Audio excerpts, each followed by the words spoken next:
Part B, capital market.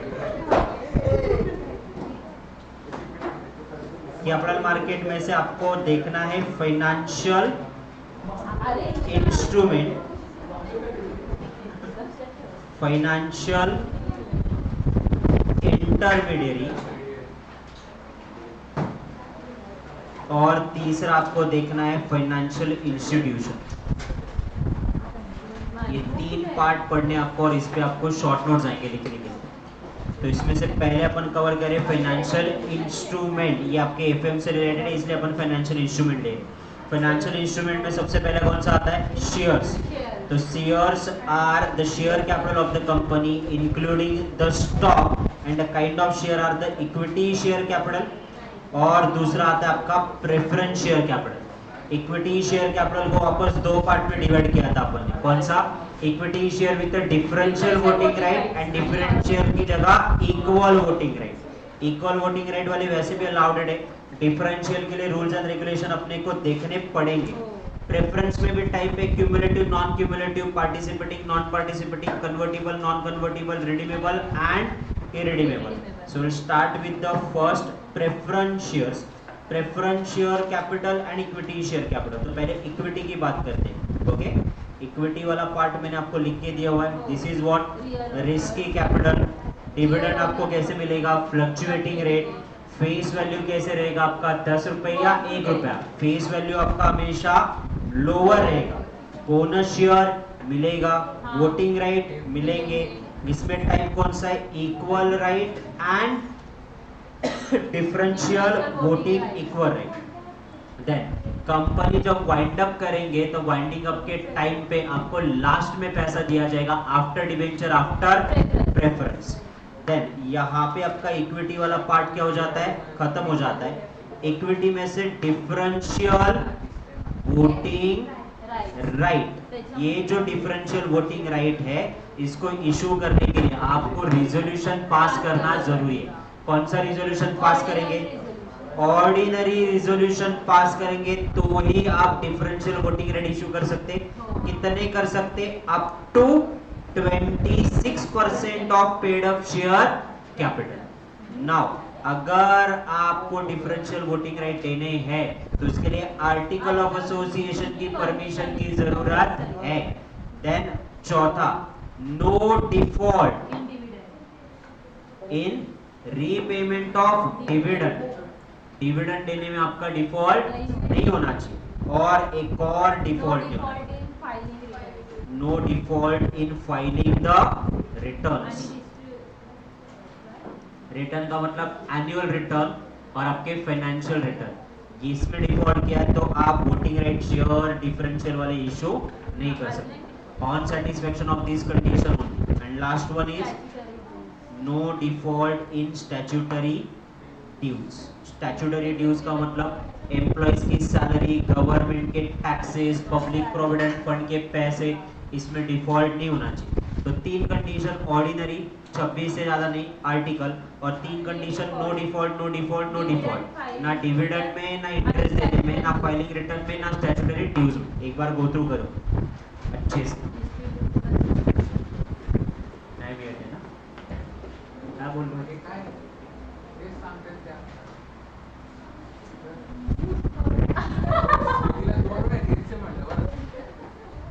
तू मोठा तिला वाटलं नाही माझी बरी होईल त्यांनी शोधून दिलं कुठे लिहिलं म्हणून तर तू माझ्याकडे आहे मी.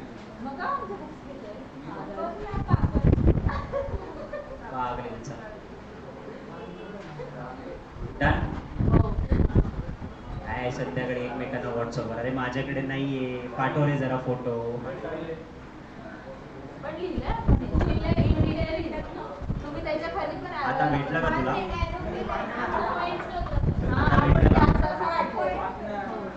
चलो, प्रेफरेंस शेयर कैपिटल ऑनलाइन वाले है ना?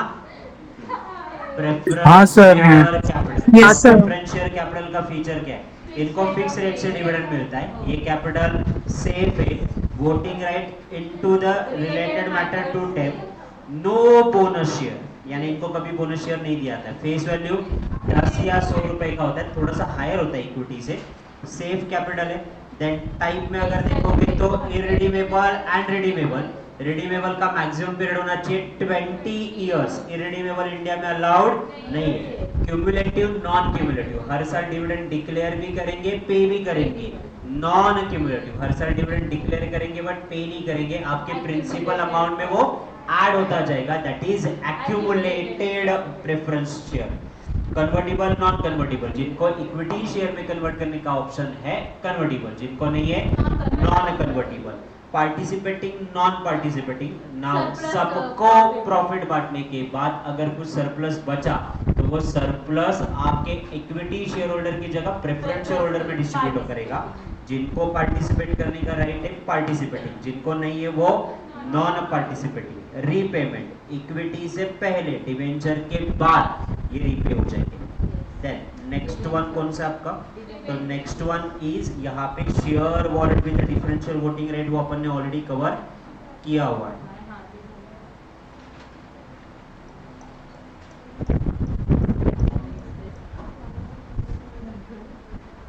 स्वेट इक्विटी शेयर, अभी आपके टॉपिक से रिलेटेड ये sweat equity share means the equity share issued by company to its director, ये डेफिनेशन है, और इट्स एम्प्लॉइज। कैसे? at a discount for consideration or other than consideration for technical know-how and making available right intellectual or value addition by whatever name they call. Now permanent employee को issue करेंगे in India, outside India, director, full time or not, और subsidiary company और holding company, ये अपन ने already देखा हुआ है। Now prohibition of share issued at discount, share discount में इशू कर सकते क्या? नहीं, और करे तो that will be considered as a void. Now next one, debenture. Debenture include the debenture stock and bond or any other company evidencing a debt constitute the assets of the company or not. कोई asset पे charge create किया जाता है, कभी कभी asset पे charge create नहीं किया जाता है। फिक्स एसेट गिरवी रख के अगर चार्ज क्रिएट किया है then it is called fix charge, और अगर करंट एसेट अगर गिरवी रखा है then it is called floating charge. Now ये क्या है? तो ये बोरोड कैपिटल है। Now debenture can be issue for cash और other than cash, converted into the equity share fully और पार्टली। और ये डिबेंचर कौन इशू कर सकता है? तो every company can issue the debenture. Debenture के फीचर्स बताओ। Borrowed capital, medium and long term, creditors of company, medium और लॉन्ग टर्म लिखा है क्या तुम लोगों ने? Creditors of company, then they are the creditors of the company. Voting होगा, इंटरेस्ट, वोटिंग, बोनस कुछ भी नहीं मिलेगा, इंटरेस्ट मिलेगा वो भी फिक्स रेट से। इसके अलावा रीपेमेंट होगा, रीपेमेंट होगा before equity and preference.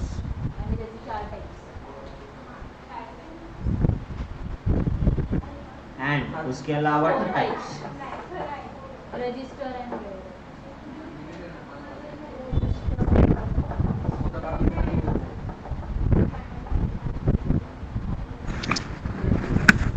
secured unsecured redeemable, irredeemable India में अलाउड है क्या?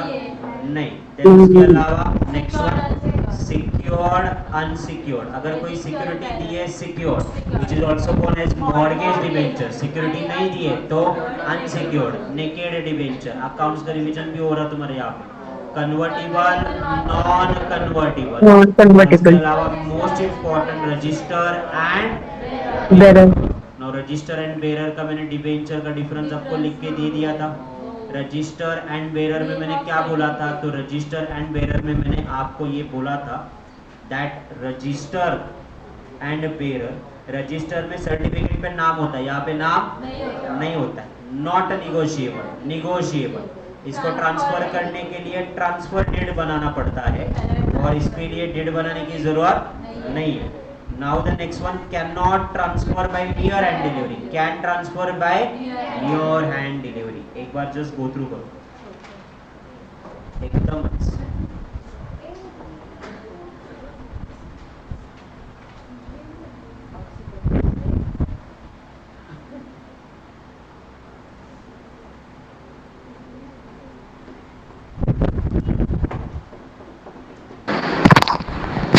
सर ये पीडीएफ सेंड करो ना सब ग्रुप पे।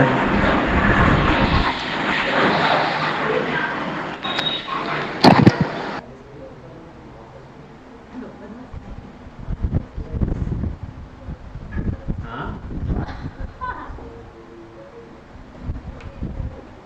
चलो हो गया क्या? हो झालं.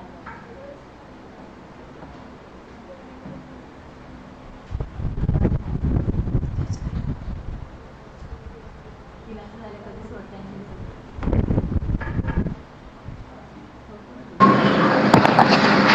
सर ये पीडीएफ ग्रुप पे सेंड करो प्लीज।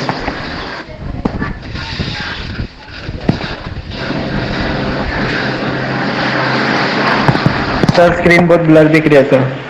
हाँ जूम कर ना। सर पूरा फुल जूम है। जूम आउट करके ज़्यादा अंदर घुस गया तो स्क्रीन से ब्लर दिख रहा है। चलो डन। बॉन्ड, बॉन्ड के टाइप्स इस पे शॉर्ट नोट आ सकता है। बॉन्ड के टाइप में पहला ड्यूअल कन्वर्टिबल बॉन्ड। जनरली अपन बॉन्ड्स किस में कन्वर्ट करते हैं? Equity.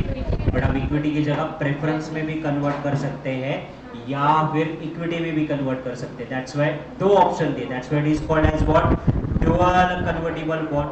A dual convertible bond is converted into either equity share or preference share. It is an option of a lender. तो ये after certain period of time convert करेंगे। Then उसके अलावा कौन सा था? तो इसके अलावा next one bond था which is a commodity bond. Commodity bond are the bond issued to the risk and profitability of future commodity price with the investor. Petrol bond, silver bond, gold bond and cold bond, ये आपके bond के example जिसकी price उस product से decide होगी। Petrol के prices बढ़े तो बॉन्ड की प्राइसेस बढ़ेगी, पेट्रोल के प्राइसेस गिरे तो बॉन्ड की प्राइस भी गिर जाएगी। तो वो कमोडिटी से उसकी प्राइस डिसाइडेड है और उसके साथ साथ उसकी risk associated. That's what is called as a commodity bond. Floating rate bond, floating rate bond का मतलब आपको रेट ऑफ इंटरेस्ट फिक्स नहीं मिलेगा, फ्लक्चुएटिंग रेट ऑफ इंटरेस्ट मिलेगा। मार्केट में रेट ऑफ इंटरेस्ट ज्यादा दे रहे तो हम भी ज्यादा देंगे, मार्केट में सब लोग कम दे रहे तो हम भी कम देंगे। In this case the interest is not fix and allowed to the floating depend on the market condition. The instrument is used by the issuer to hedge themselves against the volatility in the interest rate. तो fluctuating rate से interest मिलेगा। Then उसके अलावा एक easy one देखो वहां पे which is nothing but a easy exit bond. Easy exit bond का मतलब कभी भी एंटर कर सकते, कभी भी एग्जिट कर सकते, हाईली लिक्विड है और रिस्क हमेशा ही कम। Then instrument does cover cumulative non cumulative bond where the interest is payable on the maturity and periodically and redemption of premium is offered to attract the investor. Now एक आता है zero coupon bond and disaster bond. Now zero coupon bond और deep discount bond. Zero coupon bond, zero coupon, coupon का मतलब interest, इस पे आपको interest कुछ भी नहीं मिलेगा which is called zero coupon bond. और अगर डीप डिस्काउंट बॉन्ड की अगर मैं बात करूं तो 1000 रुपए के बॉन्ड 25 साल बाद मैच्योर होंगे और ये इशू कैसे किए जाएंगे? एकदम डीपली डिस्काउंट किया जाएगा, 600 रुपए 500 रुपए में इशू किए जाएंगे। नाउ आप 500 रुपए में बाई करो, मैच्योरिटी तक होल्ड करो, मैच्योरिटी तक यानी 25 साल होल्ड करो, आपको कितने रुपए मिलेंगे? 1000। मैच्योरिटी तक नहीं होल्ड कर सकते तो आप किसी और को बेच दो। तो जितने में खरीदे और जितने में बेचा, बीच वाला डिफरेंस, ये बीच वाला डिफरेंस आपका क्या रहेगा? Profit margin. तो IDBI bank and SIDBI bank has issued that instrument deep discount bond. 2700 रुपए में उन्होंने इशू किया था बॉन्ड जिसकी फेस वैल्यू कितनी थी? 1 लाख रुपए। नाउ ये मैच्योर्ड कब होंगे? 25 साल बाद। Investor can withdraw the fund periodically after a 5 year, 5 साल बाद रिडीम कर सकते हैं। Deep discount bond are considered safe, solid and for the liquid return. कुछ लिखना बाकी है तो लिख लो। 700 वो फर्क नहीं है, कुछ एग्जाम्पल के तौर पे। Disaster bond, disaster bond these are the issued by company institution to the risk and expand the capital of the risk investor with the lot size of issuer. The bigger the losses, smaller will be the return and lesser the losses, higher will be the return. तो ये आपके disaster के साथ attach किए हुए हैं। Disaster अगर ज्यादा है तो रिटर्न कम देंगे, डिजास्टर कम है तो रिटर्न ज्यादा देंगे, that's why it is called disaster bond. Last bond which is called carrot and stick bond. Carrot is a lower than the normal conversion premium. The premium over the present market price of the equity share is fixed at a reasonable level, so that the price of equity share need not be increased significantly to make the conversion practical. अगर अच्छा return हुआ तो हम लोग आपको carat देंगे which is अच्छे return देंगे, और अगर लॉसेस हुए तो हम आपको स्टिक प्रोवाइड करेंगे यानी पनिशमेंट देंगे, तो ऑन दैट बेसिस पे। तो दिस इज योर बॉन्ड। इसके अलावा भी कुछ और बॉन्ड के टाइप है, गवर्नमेंट बॉन्ड, और बॉन्ड इशूड बाय गवर्नमेंट और the public sector, it is called as a government bond. ये हमेशा एक टैक्स फ्री रहते हैं और इसका रेट ऑफ इंटरेस्ट क्या है, हमेशा कम है एज कंपेयर टू कॉर्पोरेट। और bond issued by corporate bodies non secured और secured are called corporate bond. Bond issued by bank and financial institution are called as a bank और institutional bond. Then tax saving bond, tax saving bond ELSS, ये अपन mutual fund में भी देख चुके हैं। Now ये government of India भी issue करती है। गवर्नमेंट ऑफ इंडिया ने इसको क्या किया हुआ है, डिक्लेयर किया एज अ टैक्स फ्री। इस बॉन्ड में आप इन्वेस्ट करोगे तो 1.5 लाख का डिडक्शन मिलेगा under section 80C। Now fully convertible, non convertible and partly convertible, एक बार जस्ट पढ़ लो।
इसको सबसे ज़्यादा इम्पोर्टेंट दो क्योंकि वो रेगुलर वाला पार्ट है, बहुत बार आप लोगों ने पढ़ा हुआ है तो आपको वो याद आ ही जाता है। Foreign currency exchangeable bond FCEBS, इसमें शॉर्ट नोट आपको डायरेक्ट आएगा। तो FCEB is to raise the fund from international market against the security and exchangeability of the another company. हम लोग फंड कहाँ से ला रहे, इंटरनेशनली ला रहे हैं और उसके बदले में हम लोग हमारी कंपनी के शेयर या किसी और कंपनी के शेयर उनको क्या करें, अलाउ करें। तो of actionability of the another company share, ये बॉन्ड इशू कहाँ पे करें, इंटरनेशनल मार्केट में। तो लॉजिक क्या है कि ये इसमें पैसा जो आया होगा वो कहाँ से आया होगा, bond express in foreign currency. Now अब इनका जो प्रिंसिपल एंड इंटरेस्ट आपको रीपे करना है वो भी रीपे कैसे करेंगे, in a foreign currency. Now issue कौन करेगा, तो इशू करेगी इंडियन कंपनी, फॉरेन से पैसा ला रही है तो इशू कौन करेगी, इंडियन कंपनी। सब्सक्राइब कौन कर रहा है, अब इंटरनेशनली पैसा ला रहे हैं तो सब्सक्राइब कौन करे, non resident, resident outside India. Then exchange into what, equity share of another company. ये जो कर्जा लिया हुआ पैसा है इसका प्रिंसिपल इंटरेस्ट तो रीपे करेंगे या फिर दूसरी कंपनी के शेयर इसको बदले में अपन क्या करेंगे, दे देंगे, रीपेमेंट। आइदर वोनली और partly related to the warrant attached to the debt. तो इसमें 4-5 चीजें याद रखनी है। ये इंटरनेशनल बॉन्ड है तो इसका पैसा रेज कैसे किया, फॉरेन करेंसी में, bond express in foreign currency. Repay भी कैसे करेंगे, फॉरेन करेंसी। कौन इशू करेगा, इंडियन कंपनी। किसको इशू करेगा, पर्सन आउटसाइड इंडिया। 4 चीजें होगी, 5। इनको रीपे करेंगे फुल्ली या पार्टली या फिर किसी दूसरी कंपनी के शेयर्स दे देंगे, खत्म। FCEB एक बार जस्ट गो थ्रू कर।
सिक्योरिटीज के रेगुलर वाले नोट्स पे आ जाओ।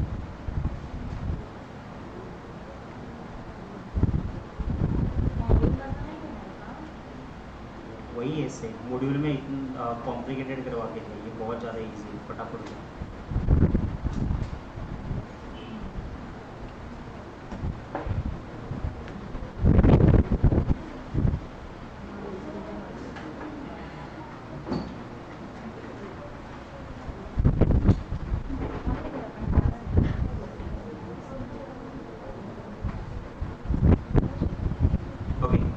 एक और है वहां पे which is nothing but what, foreign currency convertible bond, वो एक्सचेंजेबल बॉन्ड था, ये कन्वर्टिबल बॉन्ड है। Now FCCB foreign currency exchangeable bond अलग है और कन्वर्टिबल बॉन्ड अलग है। Foreign currency convertible bond are the bond issued in a foreign currency only. Okay, now the money being raised by issuing company in the form of foreign currency has a 2 option. क्या, principal and interest इनको foreign currency में दिया जाएगा या equity shares में हम लोग convert कर देंगे। नाउ इसको क्या है, हाइब्रिड ऑप्शन है। हाइब्रिड ऑप्शन के अलावा इनको फिक्स नंबर ऑफ शेयर दिए जाते हैं ऑफ अ इशूअर कंपनी। जिसने ये बॉन्ड इशू किए हैं वो अपने कंपनी के ही शेयर दे रहे, अपन वहां पे क्या कर रहे थे, अनदर कंपनी के शेयर यहाँ पे दे रहे थे। नाउ ये इशू करने के बाद इनके फीचर्स क्या है, इनके फीचर्स रेगुलर वाला फीचर है, इंटरनेशनल मार्केट में इशू करेंगे। किसको इशू करेंगे, फॉरेन करेंसीज में एक्सप्रेस रहेगा, principal and interest foreign currency में देंगे, या आपको प्रिंसिपल इंटरेस्ट फॉरेन करेंसी में नहीं चाहिए तो हमारी कंपनी के इक्विटी शेयर देंगे, वो भी फिक्स वैल्यू के इक्विटी शेयर्स आपको देंगे।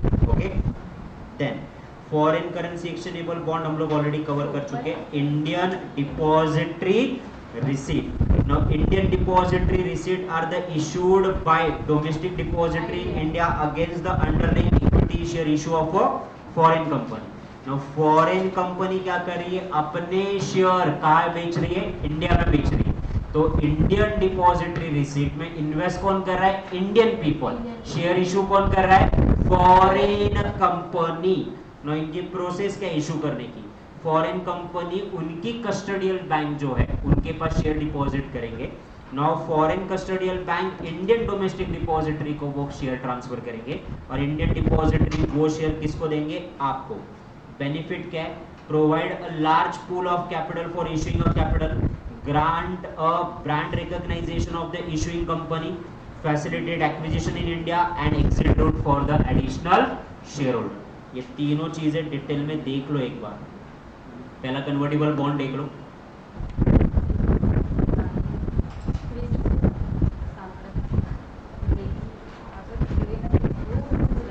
सर ये भी लिखा के दिया है, कौन सा ये सर आइडिया। तब भी लिखवा ये कौन कौन लिखे,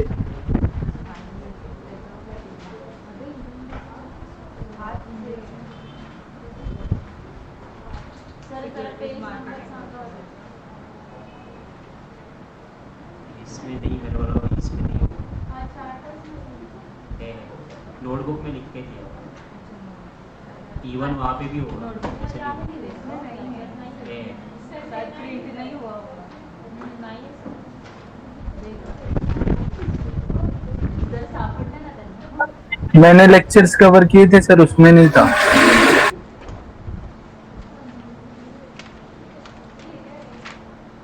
नोटबुक मध्ये लिहिलंय टेक्स्टबुक मैंने यही से पढ़ाया हुआ है, मार्क है, हाईलाइट है।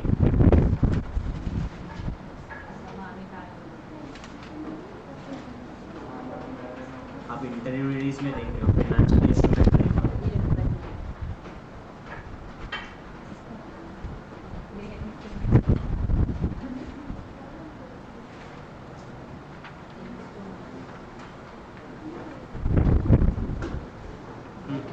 ये पेज नंबर 300 4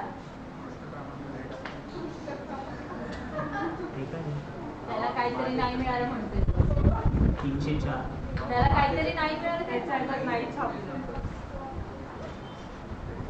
एक्सचेंज नसेल बघ, त्यांचा काहीतरी गोळ झाला होता आधी, कुठले त्याला ऑलरेडी issue सापडलं तू हाताने घेतले ते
'वारंट वाला पार्ट और वारंट वाले पार्ट के अलावा डेरिवेटिव्स वाला पार्ट, और इसमें अपन ने क्वेश्चंस करे थे, option call option put option, इसके क्वेश्चंस करे थे। ये call option and put option के क्वेश्चंस आपके कल होंगे। ओके, तो आज वाले में इतना ही पार्ट, वो जो 20-25 MCQ आपके वो है वो एक सॉल्व करो, और इसका इंटरमीडिएट वाला पार्ट आपका नहीं लिखा हुआ है तो नोट डाउन करवा के हैंड रिटन नोट्स बना के रखो, क्योंकि यही आपको रिवीजन में काम आएंगे। अभी भी 1 महीना आपके हाथ में है, ये बनाओगे तो एग्जाम से 1 दिन पहले फटाफट रिवाइज कर पाओ।